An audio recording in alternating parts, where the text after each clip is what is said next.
So, not long ago, Lucasfilm and Disney accidentally revealed the titles, lengths, and descriptions for the first 2 episodes of Star Wars The Bad Batch, including a massive 75-minute premiere, which is airing on May the 4th. It also includes a connection to someone literally all of us have been waiting to revisit since the Clone Wars ended, and a brand new shot of the same icy world where Clone Force 99 fight B1 battle droids. So before we break down these massive reveals, make sure you subscribe for a whole lot more Bad Batch content all the way up to the release and throughout the series.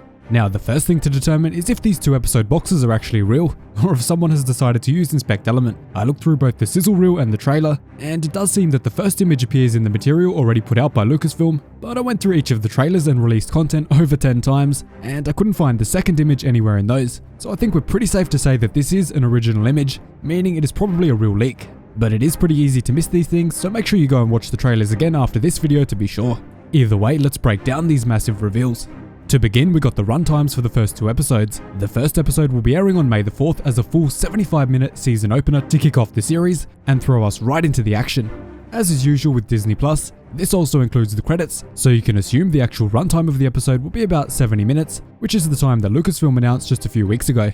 And I'll explain just why the first episode is going to be so long in a few moments, when we break down the title and description. Following that, the next episode has a runtime of 31 minutes. If you assume about 5 minutes of credits at the end of the episode, this puts us squarely at a 26-minute runtime, which is still longer than the average Clone Wars episode, which came in at about 22 to 24 minutes. Very exciting stuff. So let's move on to the big stuff, the titles and descriptions. Episode 1 has the title Aftermath, which immediately tells us that this will be the episode where we see Order 66 declared and how the Bad Batch react to it. That will probably be the first half of the episode. The second half of the long episode will be the immediate aftermath of Order 66 and will probably begin around the time of the Camino scene for the trailer, where Palpatine declares the creation of the Empire and gives his speech to the galaxy. The title Aftermath probably also refers to the aftermath of the Bad Batch leaving the Empire and turning their backs on Tarkin and Palpatine, so this means that their defection probably happens sometime late in the first episode. We've certainly got enough time to cover all of that with the extended length. Following that, we have the thumbnail which shows Wrecker and the other boys still on Camino at a mess hall, suspiciously without Crosshair. Crosshair probably is there just out of the frame, but it could point to the boys of Clone Force 99 planning to defect the Empire without him, because Crosshair's loyalty to the Republic and his hatred of the war have recently been confirmed in the new Clone Wars encyclopedia. Then again, we can't really tell since Hunter is out of the frame here too. The description also gives us a very basic synopsis of the episode, and is, the clones of the Bad Batch find themselves in a changing galaxy after the Clone Wars. Not much new information there unfortunately, but it is going to be awesome to see how each of the different clone groups react to the end of the war.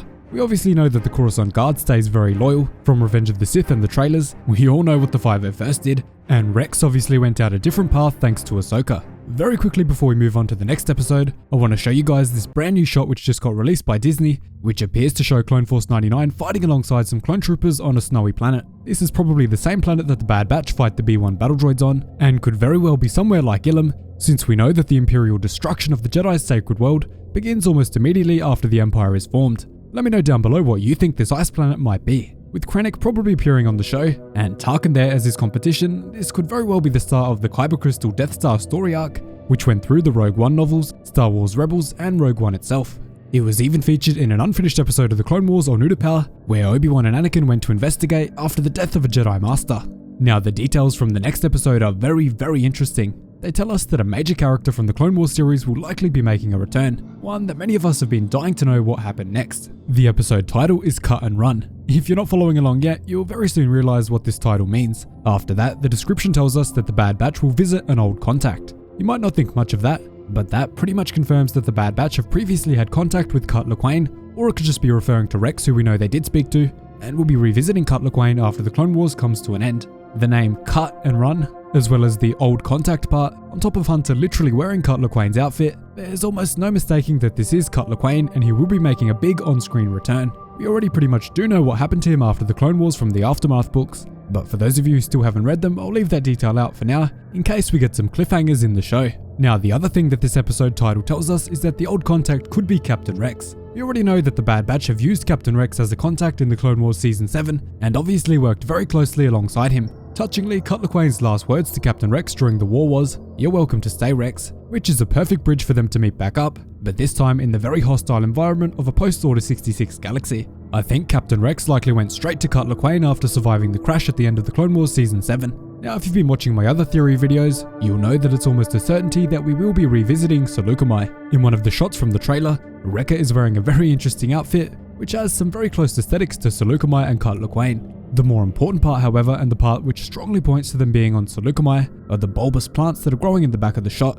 These plants look very similar to the ones that can be seen growing on Seleucami in the Clone Wars, just behind Obi-Wan Kenobi, which you can see on the screen now. Not only this, but these same plants can be seen in the background of a shot where Hunter is literally wearing the same clothes as Cut Lawquane, who obviously would still live on Seleucami. For all we know, this could point to Captain Rex sticking around with Clone Force 99 for much longer than we all believed, considering how connected he is to Cut Lawquane. Either way, I can also see Commander Neo being directly involved in the hunt for Cut Lawquane on Seleucami, being stationed on the same planet as him after Order 66. We know from Revenge of the Sith that he was here on Seleucami, and obviously still has his inhibitor chip in since he executed Order 66 on Stas Ali. Palpatine most likely orders a full sweep of the planet in the weeks following the order, probably revealing that Cut Lawquane has been living on this farm world for the entire war. Obviously, the clones aren't going to take to a deserter too kindly, just like Rex initially didn't when he met Cut, and Palpatine won't tolerate it at all, unfortunately probably meaning that he orders Cut Lawquane to be executed. The title of the episode, Cut and Run, could also be referring to the fact that Cut is the one running, and not Clone Force 99. It could honestly be both, but it would be fitting for Neo to be the one to lead the charge against Cut Lawquane, and potentially even try to kill him. Now, the final part of this leak is the thumbnail image for the episode. This could either be before they leave Kamino, which would tie this episode right to the end of episode 1, where Omega just freshly joins the Bad Batch, or it could be near the end of the episode, since Hunter is wearing Cut Lawquane's clothing. If it is after the episode, he's probably explaining to Omega, the female clone, just what Order 66 truly means, and how the aftermath of the Clone Wars is going to be very dangerous for them, since they defected from the Empire, and refused to take orders from Palpatine. And to make one final point, the episodes look to have a 6+ age rating, meaning we probably won't see any heads coming off or lightsabers going through hearts. Hopefully they don't tone it down as far as Rebels, but we'll have to wait and see. On the American version of Disney+, it says PG, which is the same as the Clone Wars, so maybe it's just a different rating for a different country, which means we're fully open to some great lightsaber combat. But again, we can't really know until the episodes come out, so we'll just have to hope for the best, and trust that Dave Filoni can work within those constraints to create a good story. If anyone can tell a good story with those type of constraints, it's definitely Dave Filoni and the rest of the team from the Clone Wars. They've already proven it can be done with the Clone Wars Season 7, so I'm sure they can do it again here with Star Wars The Bad Batch, especially considering the time period of the show. But again, tell me down below what you think about that. It also looks like we might get one more new trailer before May the 4th and before the series comes out. Probably not with that much new footage, but stay tuned for that because I'll be covering it if it does come out. But if it doesn't come out, we haven't got that long to wait until May the 4th, and we finally get some Star Wars content after this massive dry streak. So I hope you're all hyped for the show and ready to see what goes down. So those are the brand new reveals from the first 2 episodes of Star Wars The Bad Batch, as well as a brand new shot from an ice planet. Make sure you subscribe for a whole lot more Bad Batch content as the series is airing. Thanks so much for watching, really hope you enjoyed the video. Cheers guys, hope to see you in the next one.